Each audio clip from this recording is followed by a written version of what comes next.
Hey there, guys. It's Pete Mundo of HeartlandCollegeSports.com. Thanks so much for being a part of the show and for joining us. Let's recap week 2 in the Big 12 Conference and start off with the game that I was at. We did a tailgate at the Kansas State game. And before we get to the story there, we're brought to you by BetNow.eu.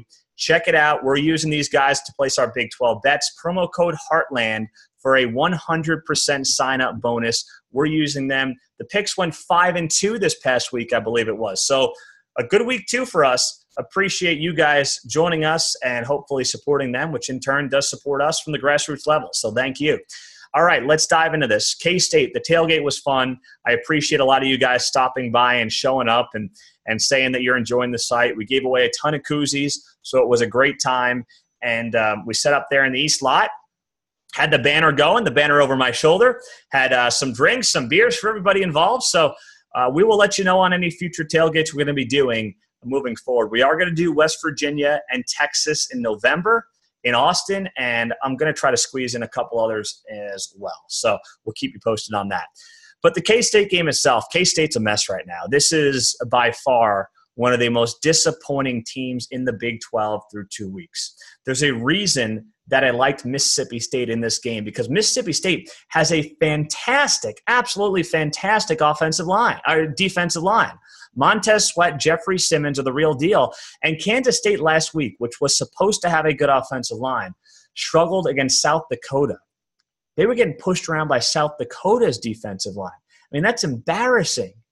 Absolutely embarrassing. So I didn't think Mississippi State's defensive line was going to have any trouble against this K-State offensive line, and it didn't. And on top of that, the quarterback play is just, it's not good right now. It's not good.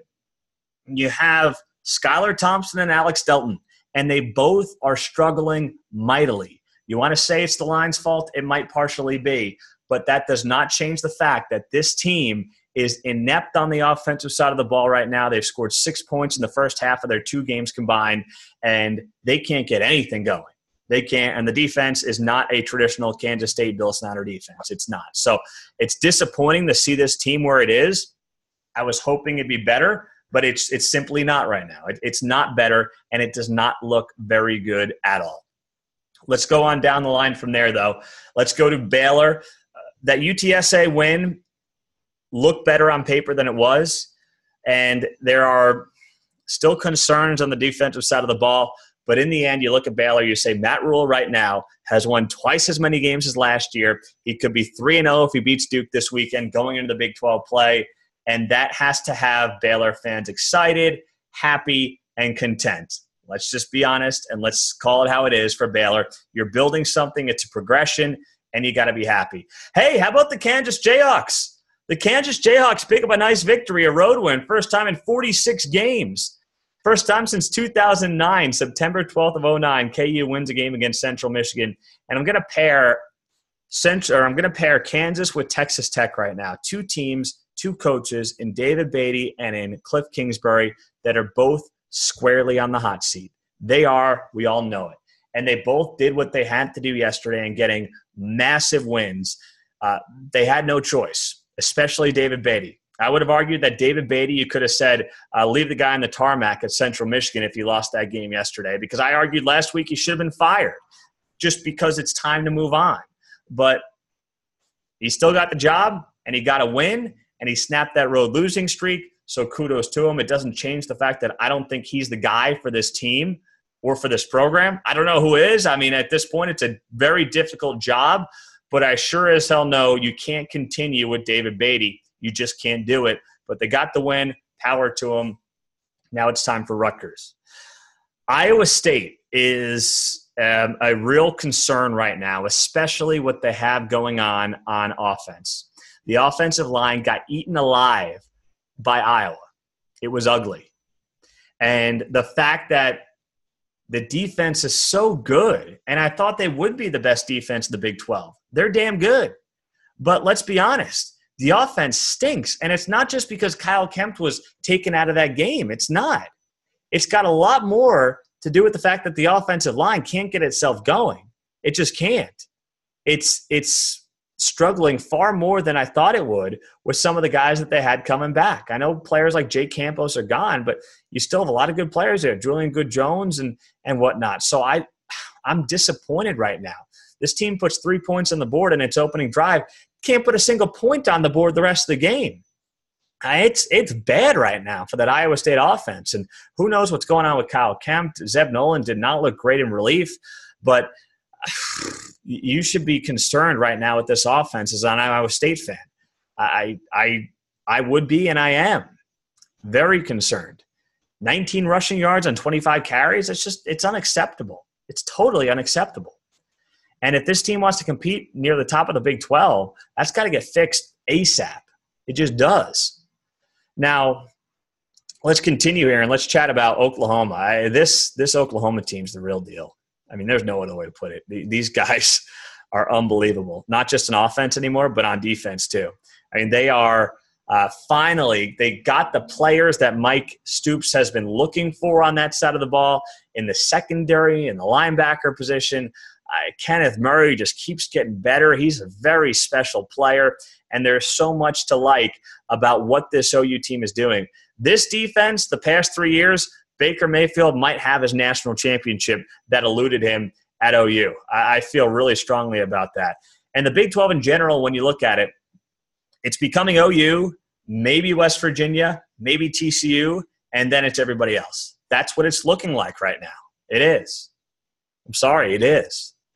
From there, you go to Oklahoma State. Taylor Cornelius, I don't know if he's the guy. Part of me thinks what's going on here is that Taylor Cornelius is a placeholder because Drew Brown, the Hawaii transfer, and Spencer Sanders, the true freshman, they do not grasp the playbook yet like Taylor Cornelius does, playing or sitting on the bench for the past 3-4 years behind Mason Rudolph. So there are reasons to be concerned about Taylor Cornelius at quarterback. There are. You know, we had the interception in the end zone yesterday. That was not a good look at all. You can't be doing that against better competition than South Alabama. So I would just watch to see what Gundy does there, because I'm not convinced that come, middle of October that Taylor Cornelius is still the guy at quarterback. I'm not convinced of that at all. Let me go to Texas, because Texas is a mess. It's an absolute mess. And Tom Herman sitting there and telling you and telling me and telling all of us that the reason his team is not playing great right now is because they are, what's the word he used? They're tight. They're tight because they want to play so well. What does that mean? Everybody wants to play well. Don't tell me that your guys are struggling because they're tighter than everybody else because they want to win more than anybody else. What does that mean? It's the lamest excuse. And then he's saying, well, we're young on defense. You're not young on defense. You got, 8 starters that are juniors and seniors on defense. Stop telling me you're young on defense. I want Texas to be good. But I'm sorry. These press conferences from Tom Herman after the game, they get more and more frustrating by the week. They do. At the same time, Texas has a propensity for playing up or down to competition, so I wonder what happens with USC coming to town. I don't know what the over-under is on that game. It's probably like 7 points because neither offense is very good. I'd still probably take the under at 7. It's going to be a 4-3 game. Or 7.5 over-under. It's going to be a 4-3 game, 2 safeties for the winner, a field goal for the loser. That's what's going to happen there. TCU was in a tough spot on Friday. First off, it's a Friday night game. Secondly, you have that huge weather delay. Thirdly, it's a rival. Fourthly, you have a team that could be looking ahead to Ohio State next week. SMU's up 9-0 at one point. A little nervous if you're a Horned Frogs fan. But Gary Patterson settles his guys down, gets the big kick return, and TCU takes care of business, wins that game bigly, won it bigly. So Gary Patterson, TCU, there's a lot riding on that TCU-Ohio State game next week because the Big 12 needs to prove that someone other than Oklahoma is able to compete against the top teams in the country. It's that the conference needs it desperately. So you need West Virginia to play NC State and get a win, though the Hurricanes coming down there, so keep an eye on that. And you need you don't need TCU to beat Ohio State, but a win would be fantastic, and keeping it close would be good. That desperately needed right now for this conference. I mentioned Texas Tech earlier. Doing Cliff Kingsbury, doing what he had to do, just beating the hell out of Lamar because that program's not very good. 77-0's a big win. You expected a big win, but at least it gets the monkey off his back for a little bit because it was never even close, not the first quarter, not the first half. He did what he had to do. And West Virginia against Youngstown State. You know, it's a Mountaineers team that I think is going to be in the Big 12 championship game against Oklahoma. And they beat up Tennessee, a bad SEC team. They beat up Youngstown State. Now they go play a very good NC State team, but once again, the weather could be messing that thing up. So keep an eye on how that works. Watch the weather forecast throughout the week. The game could be canceled due to this Hurricane Florence, and we'll be keeping an eye on that. But appreciate you guys joining us. Please do subscribe to our YouTube page. Share this with friends, family, everybody else. We've got a lot more coming on YouTube. We appreciate you joining us, and we'll talk to you soon. I'm Pete Mundo, HeartlandCollegeSports.com, our Big 12 site. Be sure to go check it out. Tell your friends, tell your family. It's a good time, and we will chat with you guys soon.